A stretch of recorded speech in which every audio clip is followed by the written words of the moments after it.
Bienvenidos una vez más a mi programa Renaceres.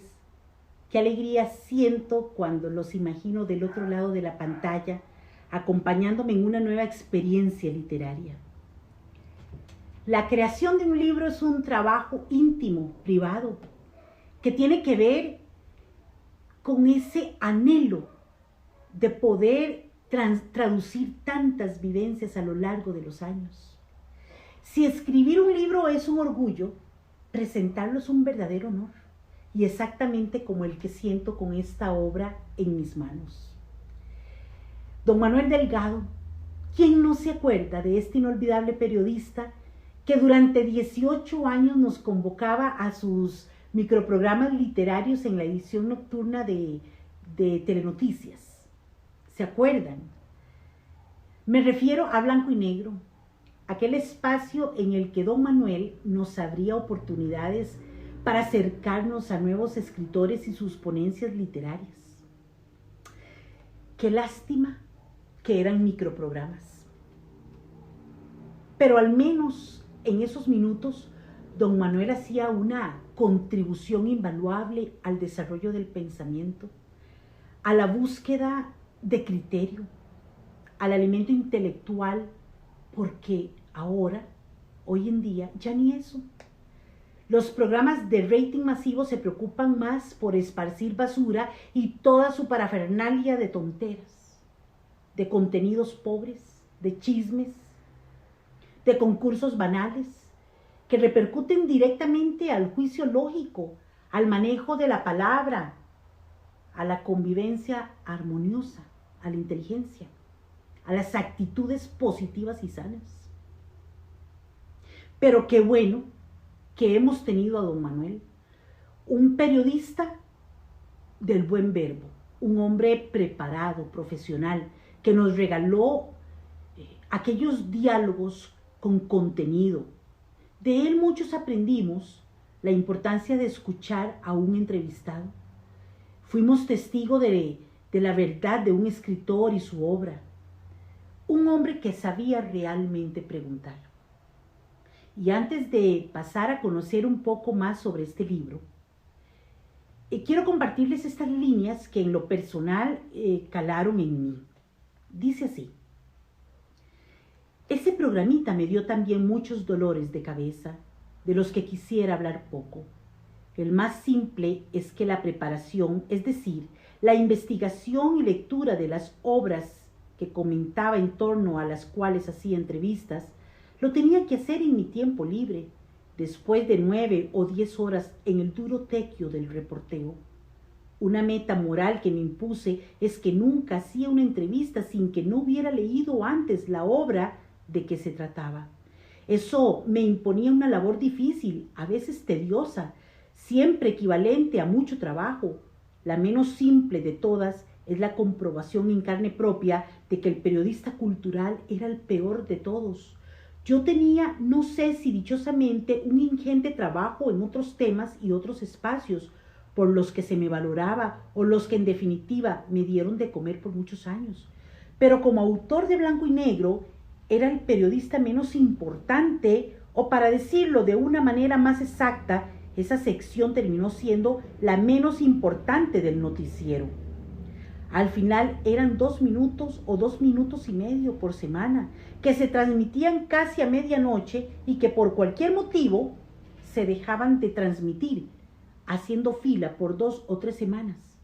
Solo mi terquedad sin límites le permitió a este humilde producto de la comunicación televisiva seguir con vida todos estos años. ¡Qué fuerte! Y créame que lo entiendo, don Manuel. Así es.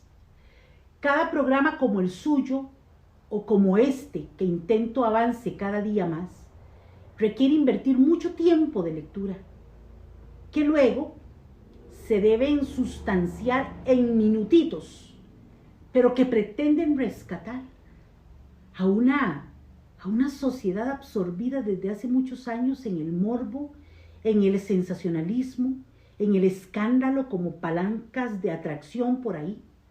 en el consumo de la mala calidad de forma y contenido, y en donde prima la chabacanería. Pero al menos, don Manuel, esa inversión de tiempo de tanta lectura nos queda y nos define. Eso es lo importante.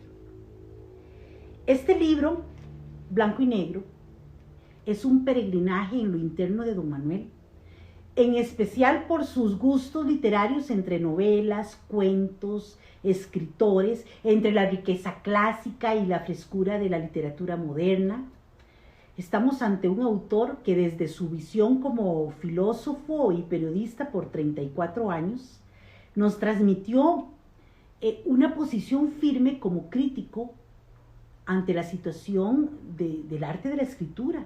Y lo vemos aquí cuando nos dice: yo no ataco la novela histórica, y menos a sus pobres escritores. Los compadezco y nada más. No quisiera verme en sus pellejos, allá ellos. Lo cierto es que el gran defecto de la novela histórica es su apego a los hechos. Es que los hechos, el relato, ya está hecho de antemano, y el autor es tan solo un instrumento por el cual esa historia pasa al papel y se convierte en novela. La libertad de creación se ha visto menguada. La imaginación cede ante los acontecimientos que, como hijos pasados, son irreversibles. Por ello, la llamada novela histórica, la que recrea hechos históricos ya sucedidos, más que novela es crónica, un género del periodismo, a lo sumo, crónica novelada. Una de las razones por las que considero este libro de lectura y relectura es porque es un verdadero oasis de recomendaciones literarias. Don Manuel se aferra en dirigir su experiencia como lector, introduciéndonos en las almas de diversos escritores. Y ojo, que sin decirnos cuál considera el mejor, nos deja la bolita picando para salir a comprar todos estos libros. Cuando nos dice, por ejemplo, la literatura, la más realista forma de conocimiento, solo es tal cuando se opone a lo normal, al momento que es vida, para desentrañar la totalidad de la vida, que es la muerte. Sin ese descenso radical al infierno del dolor, no podremos comprender la totalidad del viaje dantesco. Qué hermoso. Una de las partes que me conmovió realmente cuando nos expone a Walt Whitman y lo expresa de una forma tan linda, tan bella, casi como escuchar a Liszt y su Consolation, cuando nos dice: lo primero que salta a la vista en su poesía es su carácter fundacional. Ningún otro antes de él le había dado a la poesía un carácter más autóctono, propio, intocado. Él vino a fundarnos el lenguaje para un pueblo, la melodía de un pueblo, el sentimiento estético de un pueblo. Don Manuel, en su mundo de blanco y negro, nos habla de él, de cómo llega a la literatura, de su filosofía, del arte, y después de leer la compilación de estas maravillas, descubro que mi papel no puede ser otro que el de difundir el esfuerzo de un hombre entregado al propósito de construir cultura, y también a exaltar a un hombre comprometido a hacer algo más que literatura. Cómprelo, adquiéralo. Es una dicha leerlo. Yo lo compré en la Librería Internacional, ahí lo tienen, ahí lo pueden encontrar. Y bueno, hasta aquí mi programa. Hoy renací en don Manuel Delgado, quien con este libro se convierte en una compañía para una buena vida.